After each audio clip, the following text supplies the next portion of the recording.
débats qui traitent des questions environnementales et climatiques s'interrogent sur l'efficacité des politiques publiques. Sont soulignés en particulier deux constats. Tout d'abord, ces questions sont globales et complexes. Elles concernent tout le monde. Ensuite, la contrainte seule n'est pas un levier suffisamment puissant. Des systèmes d'incitation pertinents pour les citoyens usagers doivent être développés. Ces principes d'équilibre entre la contrainte et l'incitation qui doivent guider les politiques publiques sont pratiqués depuis fort longtemps par les entreprises et étudiés en management.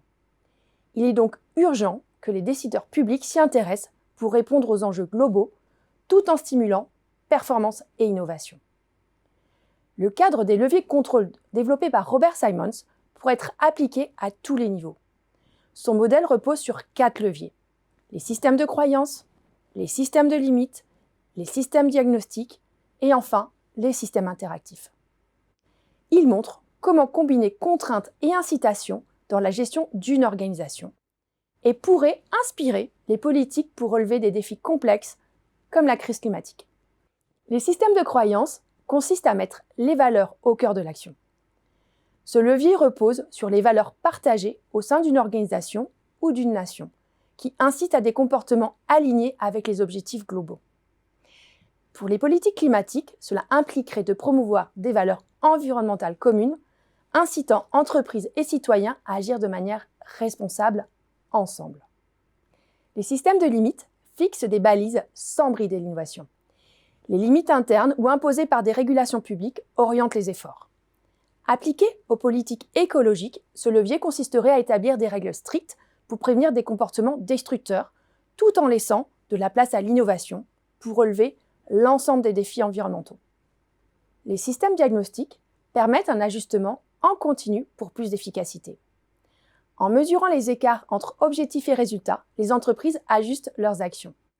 De la même manière, les politiques publiques devraient s'appuyer sur des indicateurs de performance, comme par exemple la réduction des émissions de CO2, pour ajuster les stratégies et favoriser des améliorations continues.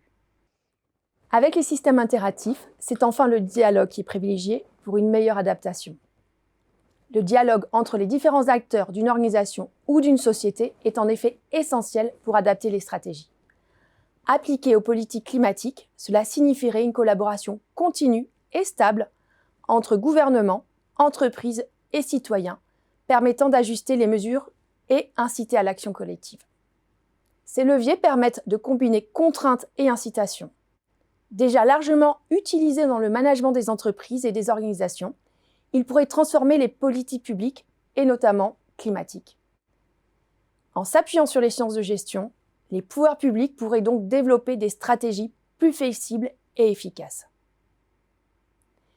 Ces leviers pourraient également inspirer la mise en place d'un tableau de bord prospectif tel que défini par Kaplan et Norton. La vision et la stratégie au cœur de leur modèle viseront la mise en œuvre d'une politique climatique qui se traduirait réellement dans les faits.